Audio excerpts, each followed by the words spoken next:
Welcome to General Chemistry 2 class. This section is on chemical equilibrium.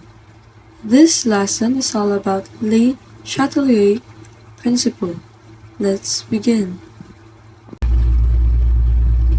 In this lesson, we will state the Le Chatelier's principle and apply it qualitatively to describe the effect of changes in pressure, concentration, and temperature in a system at equilibrium.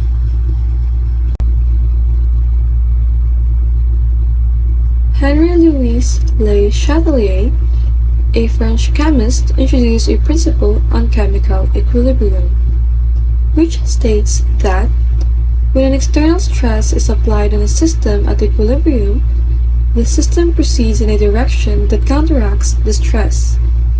This statement is now known as the Le Chatelier's principle.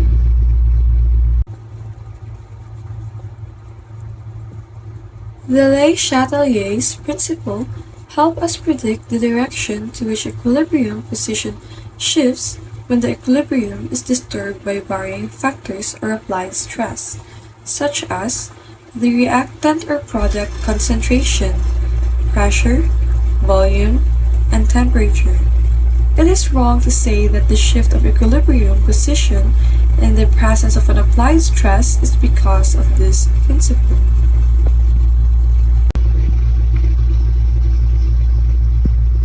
If a reactant or product is added, the equilibrium shifts towards the direction that consumes it. On the contrary, if a reactant or product is removed, the equilibrium shifts toward the direction that forms it. Consider the reversible reaction of nitrogen with hydrogen to form ammonia. Adding nitrogen or hydrogen or removing ammonia shifts the equilibrium position to the right. On the other hand, removing nitrogen or hydrogen or adding ammonia shifts the equilibrium positions to the left. In the case of heterogeneous equilibria, varying the amounts of solids or liquids does not affect the shifts of equilibrium position. These substances do not affect the value of the equilibrium constant as their concentrations or densities remain constant throughout the course of the reaction. However, when a liquid solute is dissolved in another liquid, this solute may affect the shift of equilibrium position. The example on the right involves substances dissolved in ethanol. The concentration of water in ethanol can be varied. Thus, it can affect the shift of equilibrium. If we increase the amount of water in the mixture, the equilibrium positions shift to the left.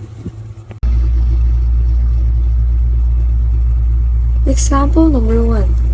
For the solution of sodium chloride in water, determine the shift of equilibrium position when a sodium ion is added, chlorine ion is removed, and sodium chloride is added. Solution. The concentration of the product is increased, so the equilibrium position shifts to the left. A product is removed, so the equilibrium position shifts to the right. The concentration or density of sodium chloride does not change in the reaction, thus no shift will occur. Pressure affects equilibria involving gases. The pressure of a system can be changed by changing the volume of a container, addition or removal of a gaseous reactant or product, and addition of an inert gas, or a gas that does not react with any reactant or product. Recall the Boyle's law. Pressure-volume relationship is governed by Boyle's law. Given a fixed amount of gas at constant temperature, the pressure it exerts is inversely proportional to the volume it occupies. Increasing the volume lowers the pressure, while decreasing the volume increases the pressure. Increase in pressure due to decrease in volume makes the equilibrium position shift towards the direction that reduces the amount of gaseous substances. Consider the reaction of nitrous oxide with oxygen to form dinitrogen pentoxide. The left side of the equation has 3 moles of gaseous reactants, while the right side has 1 mole of gaseous product. When the pressure is increased by compression, the equilibrium direction shifts to the right, since gases on this side are fewer.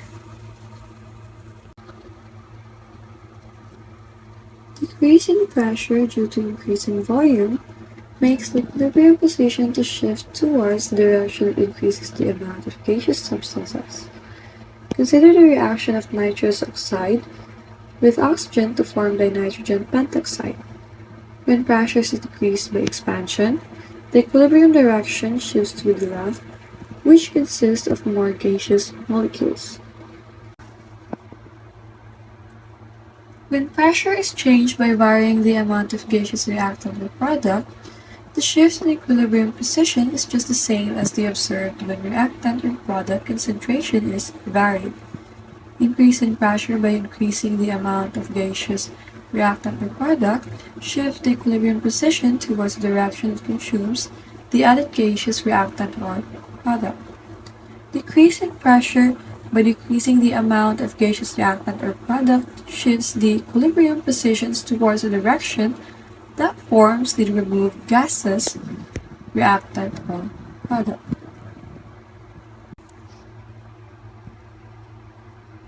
Increasing the pressure by introducing an inert gas does not shift of equilibrium position to any direction, since the inert gas is not involved in the reaction.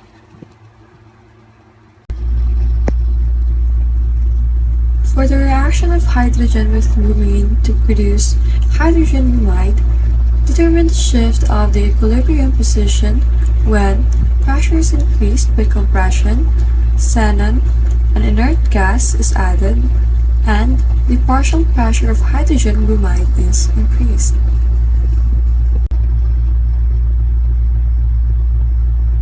The left and right side of the equation have equal amount and moles of gases. Thus, increasing the pressure by compression does not shift the equilibrium position. An inert gas does not participate in the reaction. Thus, the equilibrium position does not shift. Increasing the partial pressure of the hydrogen bromide increases its concentration. As a result, the equilibrium position shifts to the left.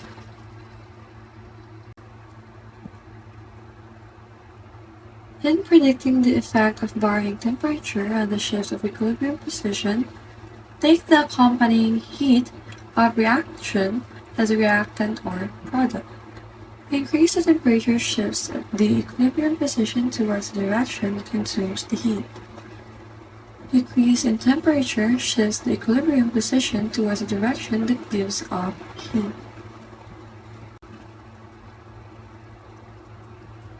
For an endothermic reaction, the heat or reaction is taken as a reactant.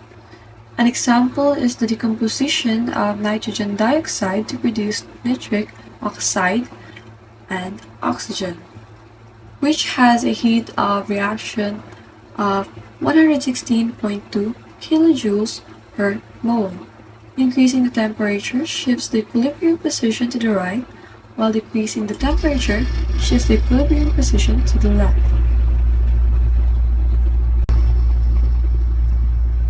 For an exothermic reaction, the heat of reaction is taken as a product.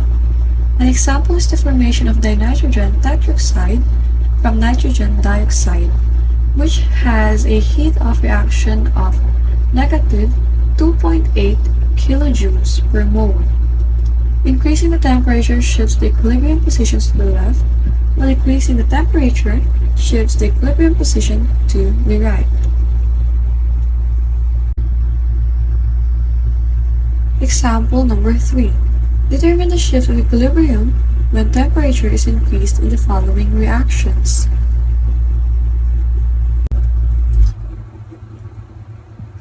The reaction is exothermic. So the heat of reaction can be taken as a product. Increasing the temperature is like increasing the amount of a product, thus the equilibrium position shifts to the left. The reaction is endothermic, so the heat of reaction can be taken as a reactant. Increasing the temperature is like increasing the amount of reactant. Thus, the equilibrium position shifts to the right. The reaction is endothermic, so the heat of the reaction can be taken as the reactant. Increasing the temperature is like increasing the amount of reactant. Thus, the equilibrium position shifts to the right. Catalysts help in speeding up a reaction, but it does not change the equilibrium concentration of the reactants and products. Thus, its presence does not shift the position of equilibrium to any direction. Instead, it helps the reaction in achieving equilibrium faster compared to the same reaction without a catalyst. To summarize, the Le Chatelier's principle states that an applied stress on a system at equilibrium shifts the equilibrium position towards the direction that counteracts the stress.